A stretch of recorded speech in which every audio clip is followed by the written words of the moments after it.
This is Human Essence, and in today's video, I will be filming part 4 of the deep dive review of Wendi Adelson's book, This Is Our Story. So if you haven't heard the other parts, start with part 1 and go on, and this is part 4. So this is coming up in the middle of this.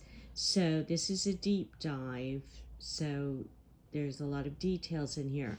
So I'm going to be going over chapter 10 now, which is about Rosa, and I'm going to give a trigger warning about this chapter and what I'll be discussing in this chapter, because this is, the two young girls who've been trafficked, so some bad things are happening.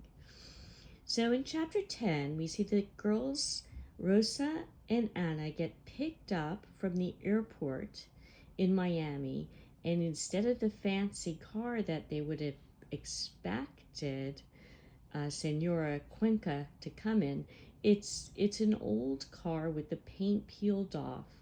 And when they get to her house, they're given 2 sleeping bags to sleep in a room next to the laundry room. And they wake up at 5 a.m. and are taken to work in the restaurant.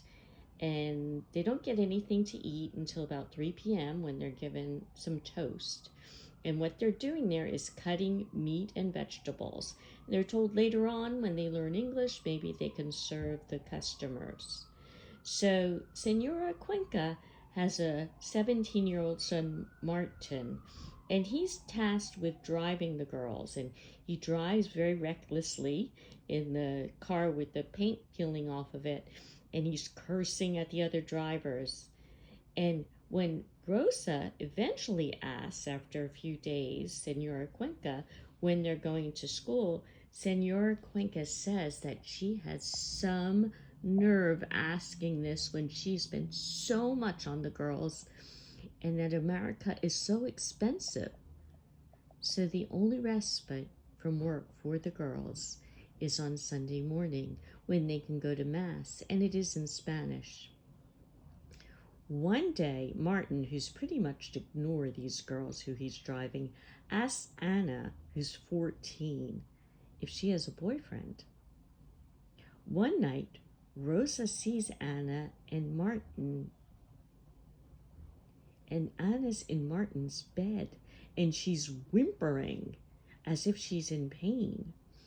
And when Rosa goes over and says, "Anna, are you okay?" she tells Rosa to go away. And a distance happens between the best friends. Martin threatens Rosa with a switchblade the next morning, and he advises her not to speak about Anna.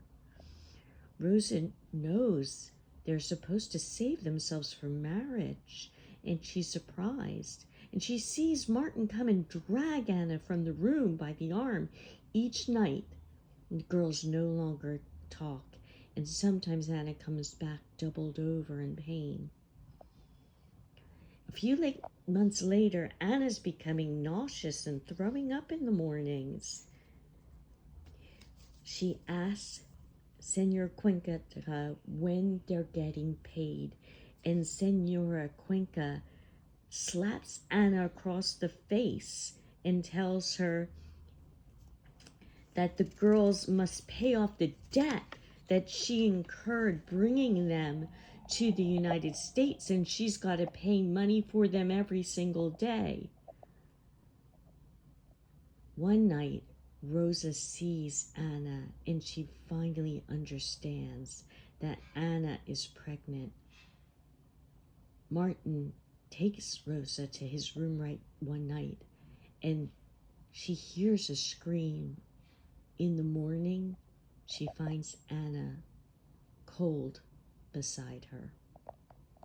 So that's a pretty intense chapter about the dire situation these little girls find themselves in the United States. The next chapter is about Mila. So Mila is the one who is going to Atlanta to work in the Chinese restaurant. So She's musing about her imagined future as compared to her mother's dead-end life.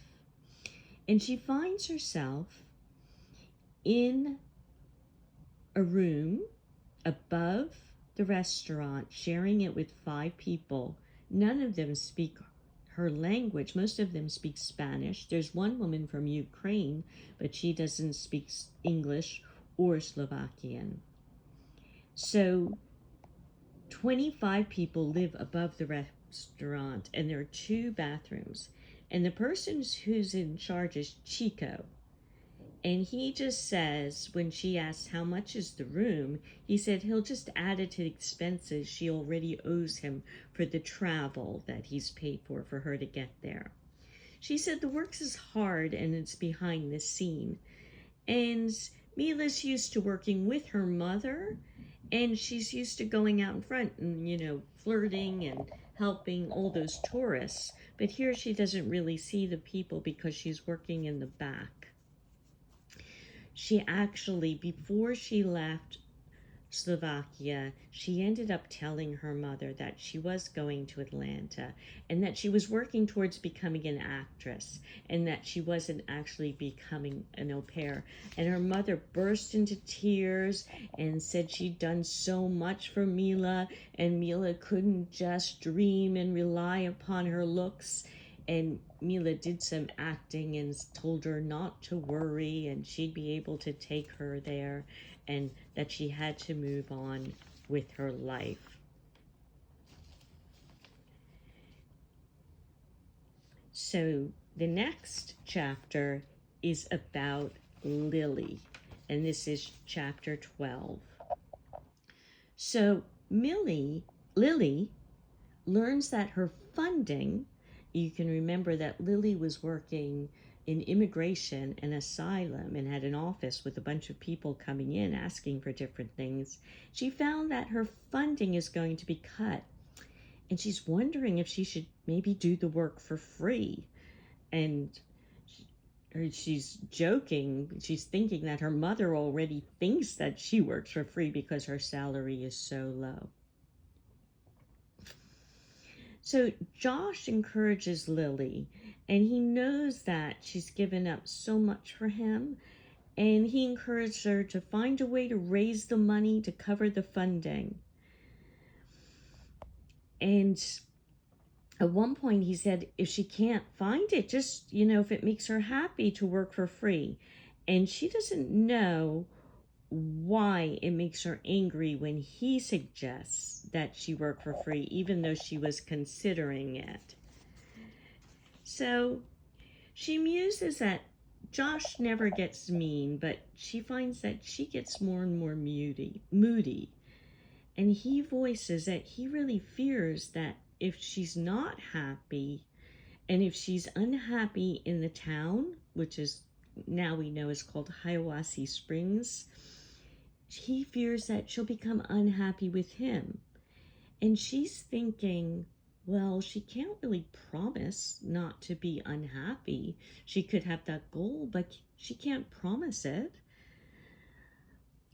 At that point, he says, well, maybe since they're in that transition, maybe they should start a family. So she's really troubled by this, because even though she's 35, she says she's not sure, and she's not sure if she's ready. And his face falls, and he just kind of stops talking and goes to read a newspaper. And she feels bad, and she knows she loves him, and she tells him she loves him, and then because she's trying to reassure him, she says, okay, she agrees, she'll have a child. And she's had a lot of pressure from her mother to have children. She loves children.